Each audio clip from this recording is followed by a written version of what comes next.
네, 안녕하십니까. 정인태 신지식인 TV입니다. 저는 국립한국복지대학교 특임교수를 역임한 정인태입니다. 네, 대장동 법적 커넥션 반드시 밝혀야 이 주제로 말씀을 드리겠습니다. 이 법적 커넥션, 네. 지금 이런 기사가 나오고 있는데요. 꼬리에 꼬리를 무는 대장동 법적 커넥션 낱낱이 밝혀야. 저는 참 이 대장동 사건을 보면서 가장 안타까운 측면이 여기 보면은 법조계 유착 의혹이 커지고 있다라는 거죠. 다수의 정관 법조인이 거명되는 가운데 박영수 전 특별검사와 권순일 전 대법관이 의혹의 핵심으로 주목을 받고 있다라는 거예요. 그 저는 참 이 대법관까지 한 사람, 네, 그리고 특별검사까지 한 사람, 이런 사람들이 이런 의혹에 휩싸이는 것 자체가 부끄러운 일이 아닐 수가 없다라는 것입니다. 낱낱이 밝혀야 된다라는 거예요. 그리고 우리나라의 근본적인 문제를 바꿔놓지 않으면 안 됩니다. 이게. 그래서 영국 같은 경우에는 이 판사들이 변호사 개업을 하는 걸 부끄러워한다 그래요. 왜냐하면 어제 판사가 오늘의 변호사를 하면은 어떨까요? 네, 후배 판사들이 공정한 재판을 하기가 어렵다라는 거죠. 그러니까 이미 이 인간들의 삶 속에서 양심이 사라지게 되면은 가장 위험한 사회가 되는 거예요. 그래서 결국에는 판사들이 권력에 눈이 멀게 되고 돈에 눈이 멀게 되고, 검사들이 권력과 돈에 눈이 멀게 되고, 변호사들이 돈과 권력에 눈이 멀게 되면 그 사회는 완벽하게 공정성을 상실하게 되는 겁니다. 그리고 여기도 보면은 이 박 전 특검 같은 경우에는 김만배 화천대유 대주주와 인연을 맺고 관련 사건 변호를 맡아왔다라는 거죠. 네, 딸이 화천대유에서 아파트를 분양받은 사실, 친척인 분양업자에게 100억 원이 흘러간 사실도 파악됐다라는 것이죠.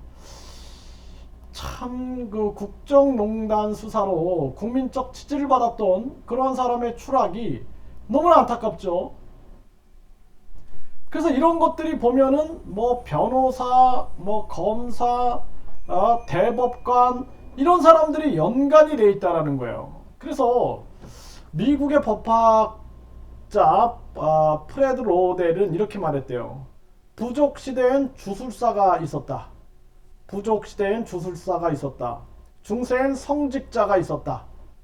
오늘날엔 법률가가 있다. 어느 시대에나 기술적 수법에 뻔뻔하고 그럴듯한 말장난을 첨가해 인간사회의 우두머리로 군림하던 영특한 무리들이 있었다. 정의의 실현의 도구가 돼야 할 법을 사익을 위해 악용한 법률가가 있다면 대가를 치르게 해야 한다. 네, 이렇게 얘기를 하고 있는데요. 이 경향신문의 이 기사입니다. 여러분들도 한번 읽어보십시오. 주술사들이, 성직자들이 국민들을 지배오고 진실을 가려서 많은 사람들을 고통 속으로 몰아넣었던 그러한 시대가 있었다라는 것이죠. 근데 이제는 법 기술자들이 법을 아니까 법을 악용해가지고 자신들의 돈과 권력을 취하는데 수단으로 삼고, 이런 사회가 된다라면 이 사회는 절대로 공정한 사회가 되지 못합니다. 그리고 뭐 변호사를 40명을 선임을 했느네, 막 이런 기사를 보면 저는 기절을 할 것 같아요. 서민들은 변호사 한 명을 선임하기가 힘든데 40명을 선임했다? 그러면은 그게 의미하는 건 뭘까요? 떳떳하면 변호사가 필요합니까? 네. 결국에는 유전, 무죄, 무전, 유죄가 되는 거예요. 그러니까 우리 사회가 법이라는 것이 코에 걸면 코걸이, 귀에 걸면 귀걸이라는 말이 있어요. 그러니까 상대방이 계속 연관돼 있는, 판사, 검사와 연관돼 있는, 경찰들과 연관돼 있는 변호사들을 선임해가지고 법꾸라지가 돼가지고 쪽쪽 빠져나가면은 진실이 왜곡되고 진실이 감춰지고 그 때문에 억울해하는 사람들이 많아지게 되는 것입니다. 그래서 저는 끊임없이 제가 얘기해왔어요. 판사, 검사, 변호사, 고시를 분리해야 한다. 판사는 판사만, 검사는 검사만, 변호사는 변호사만 해야 한다라는 거예요. 왜 판사가 변호사를 합니까? 왜 변호사 개업을 해가지고 법률 서비스 회사를 운영합니까? 왜 거기에 취업해가지고 고가의 전관, 현관 대우를 받고 있나요? 천관 예우를 받고 있나요? 안 되는 거죠. 그러니까 판사는 판사만 해도 되잖아요. 예? 판사만 해도 되잖아요. 검사는 검사만 해도 되는 거 아닙니까? 그 명예를 지켜야죠. 내가 정의를 위하여, 진실을 위하여 싸우는 검사다. 나는 정의와 법과 진실 앞에 서는 판사다. 변호사는 변호하면 되는 거 아닙니까? 변호사가 갑자기 공수처 검사가 되고 변호사가 특별검사가 되고 자신들만의 카르텔이 거기서 생기는 거예요. 지금 정치인들도 보세요. 검사 출신, 네, 판사 출신, 변호사 출신들이 장악하고 있는 거예요. 국민들의 삶을 알까요?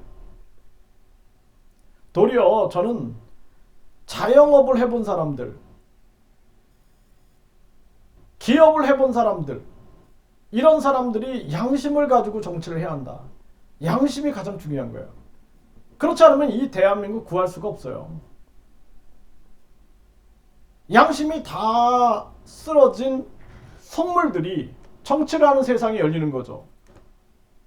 제가 인간의 11가지 종류를 정리를 해봤는데요. 여기 속물이 있습니다. 속물. 양심의 뇌가 없는 이 속물들, 소시오패스, 나르시시스트, 사이코패스, 이러한 인간이지만 짐승이죠. 짐승. 이런 존재들이 있어요. 이런 존재들. 이러한 존재들이, 이러한 자들이 정치를 한다? 어떻게 될까요? 어떤 대인이 있어도 그 대인은 시대적 사명과 역사적 사명을 깨닫고 국가와 국민과 인류를 위해서 싸우는 사람이에요. 이 대인인데, 이 대인을 모함을 해가지고 대인을 망가뜨리고 음의 공작을 벌이게 되겠죠.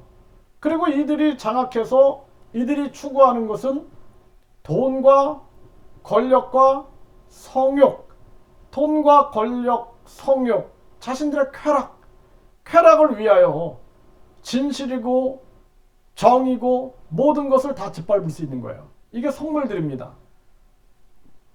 대한민국 속물이 지배하는 세상.